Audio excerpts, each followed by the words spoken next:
To add further luster to our celebration, we are honored by the presidents. A little premature, Mayor. We are honored by the presence of the mayor of our city, the Honorable Cory Booker.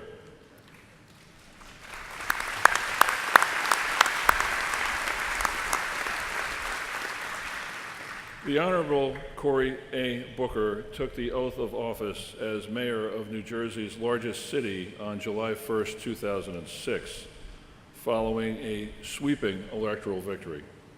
He is just the third person to govern Newark since 1970.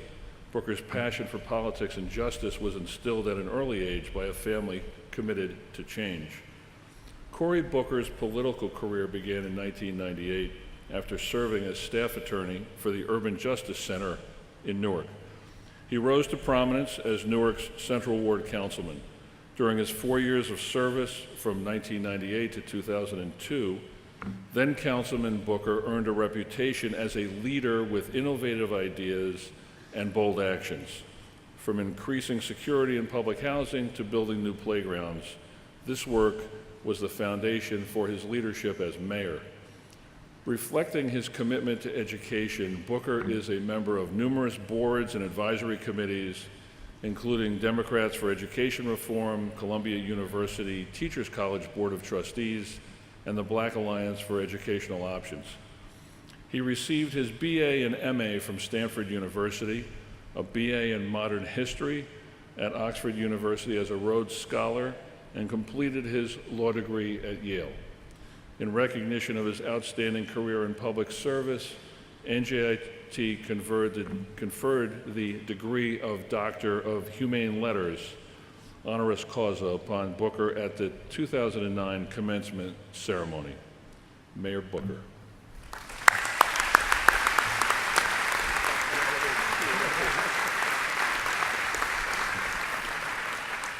Good afternoon, everyone.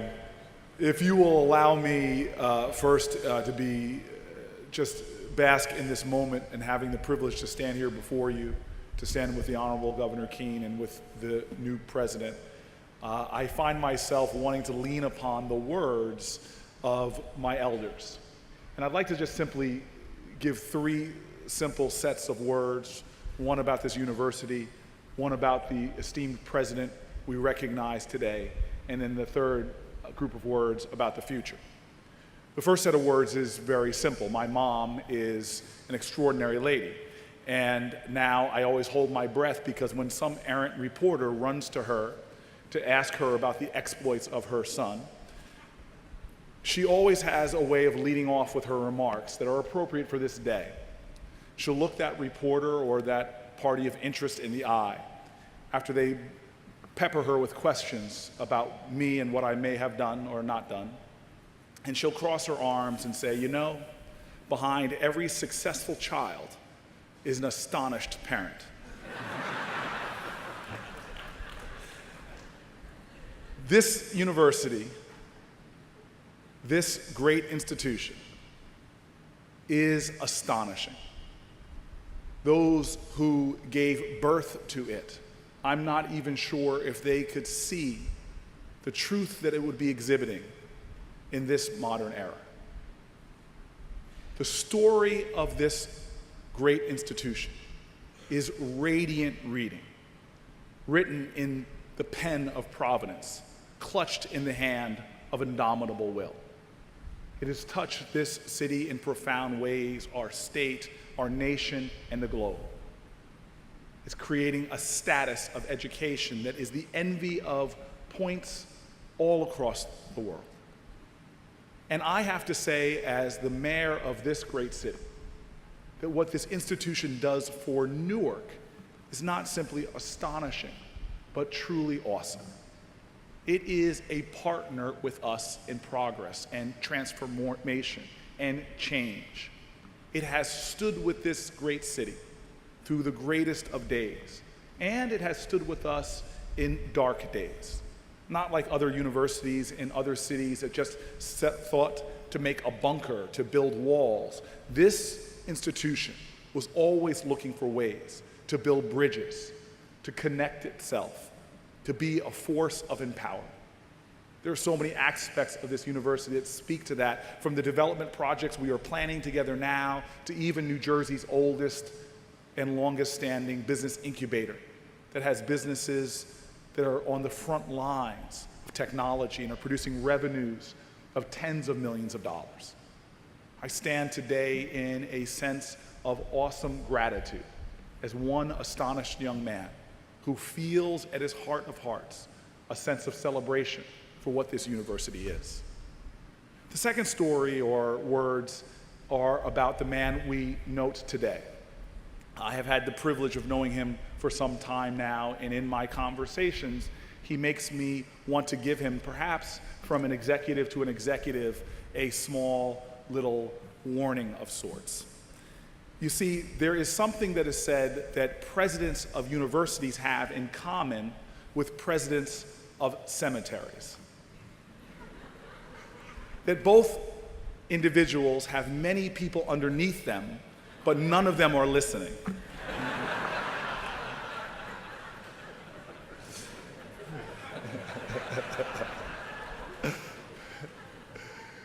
President Bloom, you have, like I have often, the perception of power, but the paucity of it. Yet you are the man for the job. You today in this inauguration ceremony make formal what is already fact. Leadership is not a title, it is a way of being. This president is a leader. He's not one that just can put his levers on the formal mechanisms of power.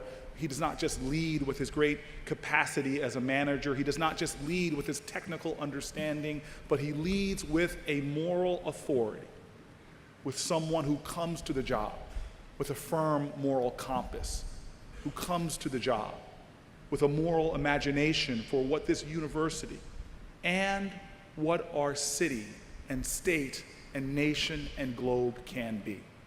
Indeed, I tell you right now, I believe our country is starving for leadership, for people who have the courage to tell the truth, who have the courage to challenge, who have the determination to push, and who have the love in their hearts that consistently opens their minds and their arms to embrace the ideas, the diversity, and indeed all of the people underneath them.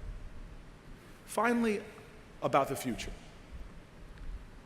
I have a great dad who stories I always lean forward, even though I've heard the same ones now for some 43 years. I enjoy listening to them because while my mom has a penchant for accuracy, my dad has the gift of exaggeration. His stories get more colorful the more he tells them, and his childhood gets more dramatic. He was first born poor, now he will fight with you and said, I wasn't born poor, I was po, P-O, I couldn't afford the other two letters. Well, being the po Southern boy, he has a lot of Southern stories. This is one of my favorite. He used it as a time that he wanted me to get up and do something, and he told me the story about a country man that was sitting in his rocking chair next to a hound dog, and the hound dog was just howling away, sounded like it was in awful pain. And a man finally strolled by and looked at the man and said, what's wrong with your hound dog? And he said, well, he's howling like that because he's sitting on a nail. And the man looked at the hound dog and looked back at the man and said, that seems strange. Why doesn't he just get up and move? And the man said, well, shucks. He's just not hurting enough yet. Ladies and gentlemen, I hear a lot of howling more and more in our public discourse. A lot of barking and yelling and accusations. I think that sometimes our country is being affected by that worst of all strains of what I call sedentary agitation, where we're so upset about what's going on and so willing to yell about it, but not willing to get up and do something about it. To me, if I can leave you with final words about this awesome institution, about this great leader, it really is to challenge us all. That today we need leaders, institutions, and individuals that will recognize the pain that is afflicting the heart of this democracy, recognizing the need that we have to get up and move forward, to not scream in accusational tone, but to give a chorus of conviction that is uniting to our body politic. We have challenges before us. And what excites me is that this institution is at the center of what can be a source of profound solutions. It's worrisome to me when I see an economy that's being marked by stratifications of income, an economy that's not producing the talent needed to fuel it forward. I worry that a nation with just miles from here that celebrates a Statue of Liberty that reached out to around this globe, inviting huddled masses to our shores, now brings in the best minds into our institutions of higher learning, and as soon as they finish their educational study, we're quick to try to kick them out of our country and send them on their way and deny them the visas that they need to contribute to the growing American story. We have challenges that are just yards away from this great institution, challenges that must be met. This institution, more than ever in its history, it is time for us to double down. I'm so proud that the Board of Trustees of this university, its faculty and staff, are so involved in our city. But we now must conceive even bolder dreams for what we can be as a nation, because the urgency is here. We must make true on our calling of our founders. We must make this a more perfect union and provide for every single American liberty and justice. That is our calling, and I know that that call will be answered by a mighty university in a great city called Newark. Thank you very much.